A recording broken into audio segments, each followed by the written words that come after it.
आने वाले समय में आर पार की लड़ाई होगी। ये सफ़ेद ध्वज क्या प्रतीक है और क्या संदेश दे रहा है? मैं हूँ सूबेदार मेजर सेवानिवृत्त। जनता लड़ रही है और मुझे खुशी होती है कि आज की पीढ़ी सभ्य जगह म्यारा आश्रम की है, लेकिन जब मिल गुजरात में अब जमीन ले आई तो अब म्यार नाम पर ट्रांसफर नहीं हुई।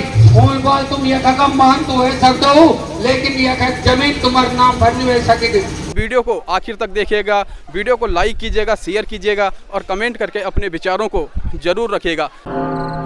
अभी हमारे साथ मूल निवास भू कानून समन्वय संघर्ष समिति के संयोजक हैं मोहित डिमरी, जिनके आह्वान से आज ऋषिकेश में हजारों की संख्या में स्वाभिमान महारैली में यहाँ पे उत्तराखंडी जुटे हैं और कहीं ना कहीं उत्तराखंड के इतिहास में ऋषिकेश के सड़कों में एक नया अध्याय लिखा गया।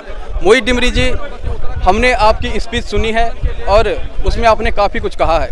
यदि इस महारैली के बाद भी सरकार नहीं चेतती है तो आप क्या एक्शन लेंगे? देखिए, अब आने वाले समय में आर पार की लड़ाई होगी। अगर सरकार अभी भी यहाँ के मूल निवासियों के अधिकारों को लेकर, यहाँ की ज़मीनों को लेकर सरकार ने कड़े फैसले नहीं लिए, कड़े कानून नहीं बनाए, तो ये आप तय मानकर चलिए, आज जिस तरह से लोग अपने मांगों को लेकर सड़कों पर उतरे हैं, इससे बड़ी तादाद में लोग आने वाले समय में सड़कों पर आएंगे, अपने हक के लिए लड़ेंगे। यहाँ पे देख सकते हैं आप सफ़ेद ध्वज के साथ में और तिरंगे के साथ में यहाँ पे रैली में आए हुए महान भाव हैं। तो इन महान भाव से जानना चाहेंगे कि ये सफ़ेद ध्वज क्या प्रतीक है और क्या संदेश दे रहा है। के चैनल का बहुत बहुत धन्यवाद कि आपने, जैसा कि उत्तराखंड की आवाज़ है और एक आम आदमी को मौका दिया बोलने का। मैं हूँ सूबेदार मेजर सेवानिवृत्त ऑर्डनरी सुबेश पयाल, ग्राम कुनाव, यमकेसर ब्लॉक, जिला पौड़ी गढ़वाल से। और ये हमारे साथ हैं एयरफोर्स से सेवानिवृत्त अखिलेश भट्ट जी। ये हमारे इको विकास समिति कुनाव, जो कि हम प्रकृति के लिए काम करते हैं, उसके अध्यक्ष हैं प्रदीप रावत जी। और ये हमारे गांव के भाई साहब हैं पयाल जी। तो जैसा कि आपने पूछा कि यह सफ़ेद झंडा किस चीज़ का प्रतीक है, ये हमारे भूमि देवता महाराज, जो हमारे उत्तराखंड में प्रकृति के देवता हैं, जल जंगल ज़मीन के देवता हैं। कहीं उनको भूम्या ठाकुर जी महाराज बोलते हैं, कहीं भूम्याल जी महाराज बोलते हैं। तो ये उनका झंडा है और प्रकृति से, जिसके लिए कि हम यहाँ लड़ाई लड़ने आए हैं, प्रकृति, संस्कृति और परंपराओं की रक्षा के लिए जो मूल निवास और भू कानून का ये आवाज़ है, कुछ सक्रिय पहाड़ी लोगों ने, हम उसमें मात्र उनका साथ दे रहे हैं और उन्होंने अपने कंधों में ये बीड़ा है। सबसे पहले उनका बहुत बहुत धन्यवाद, दिल से धन्यवाद। और इसके साथ ही मैं ये भी बोलना चाहूँगा कि जो एक आदमी यहाँ आया है वो अपने पूरे परिवार का, उसके परिवार में 4 आदमी होंगे, वो अपने गांव में उसके 100 आदमी होंगे, अपने ब्लॉक में उसके हज़ारों आदमी होंगे, अपने ज़िले में उसके लाखों आदमी होंगे और पूरे राज्य का वो प्रतिनिधित्व कर रहा है। ये सबकी आवाज़ है। भाषा सुने जेली, लेकिन सब्जी मंडी में कहीं भी चल जाओ, देखो वाला भी कक बैठाया छो, तुम बुना छो, तुम अपने बोली पर, अपने भाषा पर जैसे स्वाभिमान के, तू एक ये लोक में और परलोक में एक सम्मान के, और जैसे अपने बोली पर, अपने भाषा पर और अपने संस्कृति पर शर्म के, तो कितने लोगों में शर्म के जे लोग वो एक दूध लजा जाए, तो एक मानव बोलना को कोई अधिकार नहीं के। जे भी अपन माजी दूध पीऊ छे, जे अपन बाबा कोदिन बैठे छे, तो थे मूल निवास भू कानून पे आवाज उठाते हैं। कोई कह भी दल मोया, कोई कह भी पक्ष मोया, कोई कह भी सत्ता मोया, लेकिन जैक भी जन्म या उत्तराखंड में आए तो एक परम कर्तव्य छे। अरे आजकल पितृपक्ष चलो छे, तो एक दादा बूढ़ दादा भी वक्त बड़ा खुश होने वाला कि मेरा नोना, मेरा बुआरी, मेरा नाती, मेरा नतना मूल निवास में आ रहे छे न। तो लोग बहुत बहुत धन्यवाद छे न।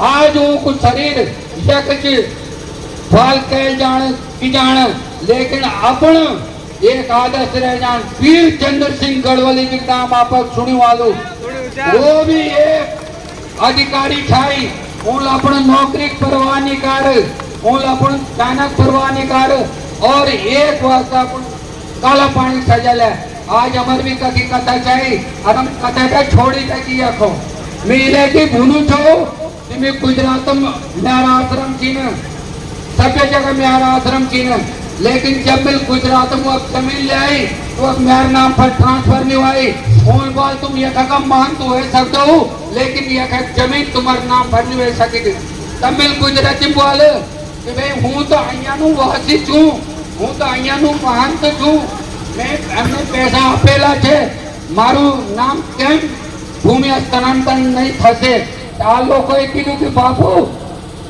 तमे तो गढ़वाल न छो मतलब वो पूर्ण मतलब की जाएगी कि बापू तुम तो उत्तराखंड का छो गुजरात में तुम्हारे नाम पर जब तुम्हारा भला कद का पैसा पंजाब क्या अहमदाबाद कालूपुर उस्मानपुर खाड़ियापुर वकमूलबाल से तुम यहाँ का वासी नहीं छो गुजराती में कथा करो तो गुजराती बंडे भक्त लोग ही न लेकिन क्या जमीन तुम्हारे नाम भरनी हुए नहीं अरे एक में पूरा जानू तो कि रजिस्ट्री जमीन ते रहे दूर जो सरकारी जमीन थी न वो भैर वालों से पट्टा मिल जाना थी न और तू यहाँ का मूल थी न हम को बुना थी न कितना भाई बेन लगी उसे देखिए मूल निवास की जो रैली है और बहुत सारे अन्य मुद्दे भी हैं भू कानून का मुद्दा है बेरोजगारी का मुद्दा है उत्तराखंड राज्य जो है अगले वर्ष एक रजत जयंती जो है इस राज्य की होने जा रही है और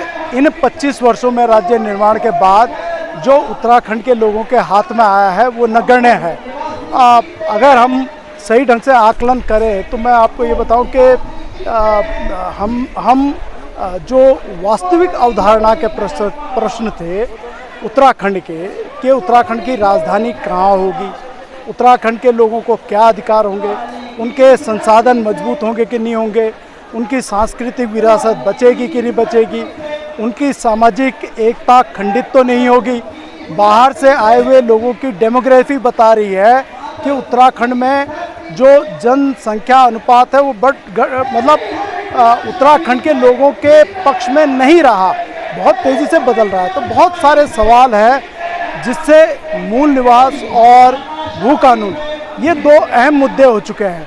उत्तराखंड के विधानसभा में प्रतिनिधित्व देने वाले जो विधायकगण हैं वो सही रूप में इन प्रश्नों का उत्तर नहीं दे पा रहे, हल नहीं दे पा रहे और यही कारण है कि जनता लड़ रही है। और मुझे खुशी होती है कि आज की पीढ़ी जैसे उत्तराखंड आंदोलन के युवा उत्तराखंड आंदोलन के समय खड़े हुए और उन्होंने एक राज्य निर्माण कर दिया, आज का युवा उन बातों को सीख रहा है, समझ रहा है और उस समझ के साथ वो उत्तराखंड के लिए पूरी की पूरी राजनीतिक जो है व्यवस्था बदलने की लड़ाई लड़ रहा है। और भू कानून और मूल निवास यहाँ के युवाओं के संघर्ष के प्रताप से, महिलाओं के संघर्ष से, पूर्व सैनिकों के प्रताप से मिलेगा, ये मेरा परम विश्वास है, अटल विश्वास है।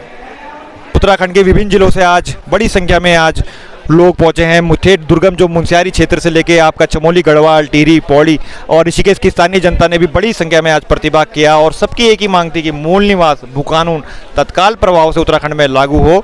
और उत्तराखंड की जनता ने उत्तराखंड की सरकार को चेता दिया है कि अगर आपने हमारी मांगे जल्द से जल्द पूरी नहीं हुई गई तो ये जो आंदोलन है ये उत्तराखंड के ब्लॉक में, गाँव में, घर घर में पहुँच जाएगा और उत्तराखंड की सरकार को और उत्तराखंड के जो मुख्यमंत्री है पुष्कर सिंह धामी जी है उसको इस आंदोलन की बड़ी कीमत चुकानी पड़ जाएगी। राज्य आंदोलनकारी पूर्व विधायक नरेंद्र नगर ओम गोपाल रावत जी अभी हमारे साथ हैं।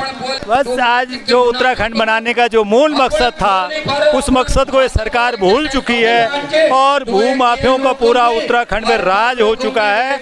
आज उत्तराखंड आंदोलन का दौर दोबारा से शुरू हो गया, जो आपको आज दिखाई होगा कि लोग अब उत्तराखंड लिए जो है सड़कों पे उतर आए हैं और अपने अधिकारों के लिए जो है संघर्ष करने के लिए उनको मजबूर होना पड़ रहा है, क्योंकि कोई भी सरकार रही हो यहाँ पे, इन्होंने कभी भी उत्तराखंड आंदोलन की मूल भावनाओं के साथ खिलवाड़ करा है। और हमारा जो जल जमीन जंगल था, जिसके अधिकारों के लिए, मूल निवास के लिए जो यहाँ के लोग लड़े थे, वो अधिकार खत्म हो चुके हैं। अब उत्तर प्रदेश से भी बुरे हाल हमारे हो गए हैं। हम अपने मूल अधिकारों से वंचित हो चुके हैं। आज हम लोग भूमिहीन हो चुके हैं और कल के दिन पे हम नेतृत्वहीन भी हो जाएंगे। यहाँ का आदमी अब प्रधान बनने लायक भी नहीं होगा, जिस प्रकार से भूमियों की खरीद फरोख्त उत्तराखंड में हो रही है। तो ये तीसरी पीढ़ी को बचाने के लिए लड़ाई है। 2 पीढ़ियां तो खत्म हो गई हैं राज्य बनने के बाद, लेकिन ये तीसरी पीढ़ी के लिए जो लड़ाई है, और सरकार को चेत जाना चाहिए कि ये वही उत्तराखंड की जनता है जिन्होंने आपको जो है सड़क से उठाकर जो है शासन तक भेजा है। अगर ऐसे ही हाल रहे, अगर ऐसे ही आपके कार्यकलाप रहे, तो वो दिन दूर नहीं जब यही जनता आपको शासन से उठाकर पुनः धरातल पे जो है उठा फेंकेगी। ये वक्त बहुत जल्दी आने वाला है और इसका आगाज हो चुका है। ये आपने प्रत्यक्ष रूप से देखा होगा कि ये स्वतः ही जो है इस आंदोलन में अपनी भागीदारी निभा रहे हैं, और वो दिन दूर नहीं जब सरकार को हमारी मांगों को मानना पड़ेगा। बहुत जल्दी वो समय आने वाला होगा। योग नगरी ऋषिकेश में स्वाभिमान महारैली के माध्यम से उत्तराखंडियों की जो धमक देखने को मिली, वो यकीनन बेहद खास थी और ऐतिहासिक थी।